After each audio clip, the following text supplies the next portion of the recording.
suppose that we have three functions and we are given that the f of x is always less than equal to g of x and g of x is always less than or equal to h of x in some open interval. This is an open interval. Endpoints are not included. So let's say if this is 2, this is 4, we write it as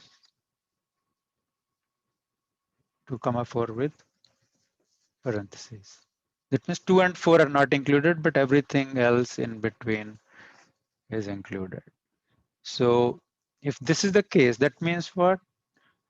If h of x looks like this, right? I'm just drawing. And then f of x is, let's say, like this. Where will g of x lie? In between, right? Because at every point, right, wherever I check, this is h of x and this is f of x. So g has to be in between the two, right? Everywhere. That's what I'm saying. That f of x is less than or equal to g and g is less than or equal to h at every x in this open interval. So g can be something like this. Correct? It can also touch them because equal to is also possible. Suppose we know that this is true. Then what happens if we know that f and h touch somewhere? At some value of xc, what is the limit of h of x when x goes to c? L, right? And what about f? F is also approaching L in this figure, right? If this is the situation given to us, that both f and h have the limit L near x equals c, then what will happen to g? G can do whatever it wants here, right? And g can do whatever it wants here. But what does it have to do near c? It has to stay between the two, right? Or it can be equal. So this is the only place it cannot go over, right? It cannot go over h and it cannot go below f because it's given to us that g is between f and h, correct?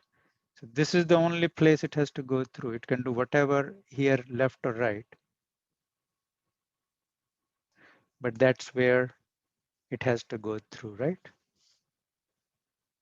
What is the limit for g at c? L. It has to go through L because there is no other place. L is the only place, right? If it has to remain between or equal, it has to go through that. So what happens here? G got, right? So it's kind of getting squeezed, right? G is getting squeezed between F and H as they come together, correct? So the name of this theorem is squeeze theorem. Suppose f of x is less than or equal to g of x, which is less than or equal to h of x in an open interval. And limit x tends to c, f of x equals limit x tends to c, h of x equals L. C is in that interval. Then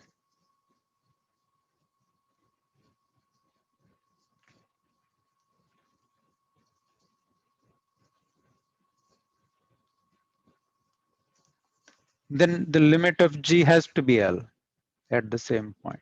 It's just this picture written in words.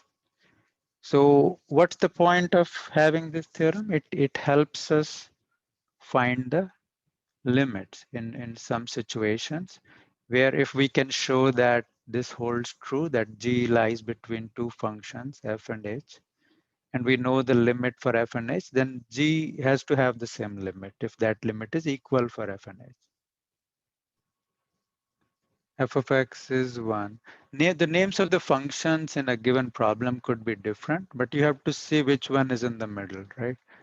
So f of x equals 1 and h of x equals x squared plus 1. And it's given if f of x is less than equal to g of x is less than equal to h of x everywhere.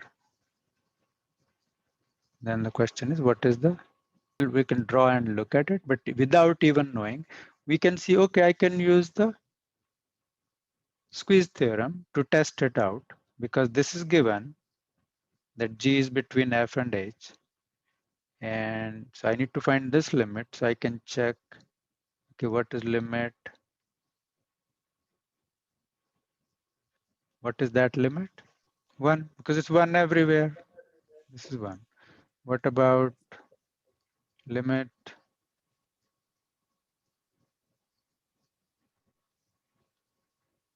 What is the limit for this one, h of x? Because if you plug in, you can try, right? This is just a Yeah. polynomial. So you can try by plugging in x equals 0. So that's 1. This is also 1, right? Now we know that the squeeze theorem applies already because of this. And f of x and h of x both have the limit 1 at x equals 0. And g has to stay between them. So by squeeze theorem, this limit is 1. Right? That's how we are able to, even without knowing what the function g is, but knowing the fact that g has to stay between f and h, and f and h have the same limit, then g has to have the same limit. So we can use squeeze theorem in this way to find a limit in some situations where we can apply it.